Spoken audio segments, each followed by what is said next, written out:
Basic Bazaar ಹಾಕಬಾರ್ದಿತ್ತು ಅಣ್ಣ. ಕೆಲವೊಂದು basic ಇನ್ಫಾರ್ಮೇಷನ್ಗಳನ್ನ ಹೇಳ್ತೀನಿ, ಫಾಲೋ ಮಾಡ್ಕೊಂಡ್ರೆ ಸಾಕು. ಇಗ್ನಿಷನ್ ಆನ್ ಮಾಡಿದಾಗ ಈ ಲೈಟ್ ಬರಬೇಕು. ಈ ಲೈಟ್ ಇದ್ದರೆ ಮಾತ್ರ ನಿಮ್ಮದು ವೆಹಿಕಲ್ ಸ್ಟಾರ್ಟ್ ಆಗುತ್ತೆ.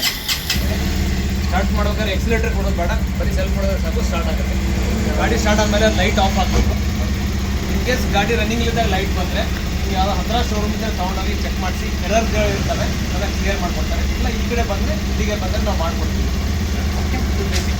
ನೆಕ್ಸ್ಟು ಗಾಡಿ ಸ್ಟಾರ್ಟ್ ಇದ್ದಾಗ ಹೆಡ್ಲೈಟ್ ಆನ್ ಇರುತ್ತೆ. ಇದಕ್ಕೆ ಸ್ವಿಚ್ ಇಲ್ಲ, ಹಾಕ್ಸ್ಕೊಳಕ್ಕೆ ಹೋಗ್ಬಿಡಿ. ಹೊರಗಡೆ ಲೋಕಲ್ ಮೆಕ್ಯಾನಿಕ್ಕು ಲೋಕಲ್ ವರ್ಕ್ಶಾಪಲ್ಲಿ ಏನೋ ಒಂದು ಕೆಲಸ ಮಾಡಿಸ್ಕೊಳಕ್ಕೆ ಹೋಗ್ಬಿಡಿ. ಯಾಕೆ ಅಂತಂದರೆ ನಿಮ್ಮ ಗಾಡಿಗೆ 5 ವರ್ಷ 75,000 ಕಿಲೋಮೀಟರ್ವರೆಗೂ ವಾರಂಟಿ ಇರುತ್ತೆ, ಇಂಜಿನ್ ವಾರಂಟಿ ಬರುತ್ತೆ. ಸೊ ಹಾಗಾಗಿ ದಯವಿಟ್ಟು ರಿಕ್ವೆಸ್ಟ್ ಏನಂದರೆ ಲೋಕಲ್ ಮೆಕ್ಯಾನಿಕ್ಕು ಲೋಕಲ್ ವರ್ಕ್ಶಾಪಲ್ಲಿ ಗಾಡಿನ ತೋರಿಸ್ಕೊಳ್ಳೋದು ಬೇಡ. ನೆಕ್ಸ್ಟ್ ಇದರಲ್ಲಿ ಇನ್ನೊಂದು ಇಂಪಾರ್ಟೆಂಟ್ ಫೀಚರ್ ಏನಂದರೆ ಗಾಡಿ ಸ್ಟಾರ್ಟಿಂಗ್ ಕೆಳಗಿದ್ದು ಗಾಡಿ ಗೇರಲ್ಲಿದ್ದರೆ ಗಾಡಿ ಆಫ್ ಆಗುತ್ತೆ. ಏನು ಮಾಡಿದ್ರು ಗಾಡಿ ಸ್ಟಾರ್ಟ್ ಆಗೋಲ್ಲ. ಐದಾರು ಗಾಡಿನ ಸೈಡ್ ತೆಗಿಬೇಕು, ಇಲ್ಲ ನ್ಯೂಟ್ರಲ್ ಮಾಡ್ಕೋಬೇಕು. ಎರಡರಲ್ಲಿ ಯಾವುದೋ ಒಂದು ಮಾಡಿದ್ರೆ ನಿಮ್ಮದು ಗಾಡಿ ವಾಪಸ್ ಮತ್ತೆ ಸ್ಟಾರ್ಟ್ ಆಗುತ್ತೆ.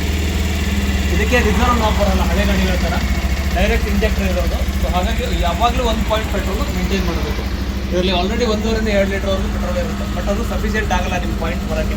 ಸೊ ಹಾಗಾಗಿ 1 ಪಾಯಿಂಟ್ ಪೆಟ್ರೋಲ್ ಬಂದ ತಕ್ಷಣ ಪೆಟ್ರೋಲ್ನ ಹಾಕಿಸ್ಕೋಬೇಕು. ನೆಕ್ಸ್ಟ್ ಇದಕ್ಕೆ ಎಕ್ಸ್ಟ್ರಾ ಫಿಟ್ಟಿಂಗಲ್ಲಿ ನಿಮಗೆ gripper, tank cover, ladies handle, indicator buzzer number, ಗಾಡಿ ಕವರ್ ಕೊಡ್ತೀನಿ.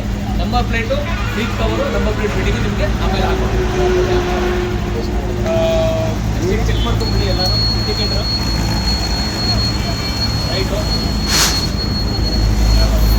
Right front, rear brake, horn, headlight dip, pass ತೆಗೆದು ಶೀಲ್ಡ್ ಓಪನ್ ಮಾಡಿದ್ರೆ ಕೆಳಗಡೆ ಒಂದು ಲಿವರ್ ಬರುತ್ತೆ. ಲಿವರ್ ಹೇಳಿದ್ರೆ ಸೀಲ್ಡ್ ಓಪನ್ ಆಗುತ್ತೆ. ಆಮೇಲೆ ನೀವು ತೆಗೆದು ತೋರಿಸಿರೋದನ್ನ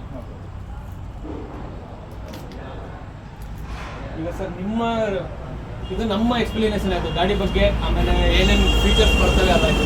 ನೀವು ನಿಮ್ಮ experience with showroom Bajaj Lakshmi motors showroom ಜೊತೆಗೆ ನಿಮ್ಮ ಅನುಭವವನ್ನು ಹಂಚಿಕೆ ಮಾಡ್ಕೊಳ್ಳಿ. ಅಂದರೆ ಏನು ನೀವು ಯಾವಾಗ ಬಂದಿದ್ರಿ, ಯಾವ ಗಾಡಿ ಕೇಳೋಕ್ಕೆ ಬಂದಿದ್ರಿ, ನೀವು ಕೇಳಿರೋ ಗಾಡಿ ನೀವು ಕೇಳಿರೋ ಟೈಮಲ್ಲಿ ಸಿಕ್ಕಿದೆಯಾ? ನೀವು ಯಾವ ಕಡೆ ಬೇಕಾದ್ರೆ ಮಾತಾಡಿ ಸರ್, ಆರಾಮಾಗಿ ಮಾತಾಡಿ, ಕಾನ್ಸಿಯಸ್ ಆಗಬೇಡಿ ಅಷ್ಟೇ. ನಿಮ್ಗೆ ಏನು ಅನ್ಸುತ್ತೆ ನಿಮ್ಮ ಮನಸ್ಸಲ್ಲಿರೋದು ಓಪನ್ ಅಪ್ ಆಗಿ ಹೇಳಿ ಅಷ್ಟೇ. ಫಸ್ಟ್ ಇರೋದೇ ಇಲ್ಲಿ ನೀವು. ಓಕೆ, ನಮ್ಮ ಲಕ್ಷ್ಮೀ ಮೋಟರ್ಸ್ ನಿಮ್ಗೆ ಹೆಂಗೆ ರೆಫರ್ ಆಯಿತು? ಆಕ್ಚುಲಿ ನಮ್ಮ ಬ್ರದರ್ ಬಂದ್ಬಿಟ್ಟು ಇಲ್ಲಿ ಸುಂಕುಟ್ಕಟ್ಟೆಯಲ್ಲಿ ಇದ್ದಾರೆ. ಓಕೆ, ಅವರು ರೆಫರ್ ಮಾಡಿದ್ದಕ್ಕೆ ನಾನು ಈಗ ಬಂದೆ. ಓಕೆ, ಗೂಗಲ್ ರೇಟಿಂಗ್ಸು ಎಲ್ಲ ನೋಡಿಬಿಟ್ಟು ಅವರು ರೆಫರ್ ಮಾಡಿದ್ರು. ನಾವು ಇಲ್ಲಿ ಎಸ್ಟರ್ಡೇ ಬಂದು ಚೆಕ್ ಮಾಡಿ ನೋಡಿದಾಗ ತುಂಬ ಆಫರ್ ಚೆನ್ನಾಗಿ ಕೊಟ್ವಿ, ಮತ್ತು ರೆಸ್ಪಾನ್ಸ್ ಚೆನ್ನಾಗಿ ಬಂತು. ಬೇರೆ ಕಡೆ ಎಲ್ಲೇ ನೋಡಿದ್ರು ಎಲ್ಲದಕ್ಕಿಂತ ಈ ಶೋರೂಮು ನನಗೆ ತುಂಬ ಇಷ್ಟ ಆಯಿತು, ಮತ್ತು ಆಫರ್ಸ್ ಎಲ್ಲ ಇಷ್ಟ ಆಯಿತು ನನಗೆ. ಆಮೇಲೆ ನೀವು ಏನು ಕಮಿಟ್ಮೆಂಟ್ ಕೊಟ್ಟಿದ್ರೋ ಆ ಕಮಿಟ್ಮೆಂಟಿಗೆ ಕರೆಕ್ಟಾಗಿ ನನಗೆ ಡೆಲಿವರಿ ಆಗಿದೆ.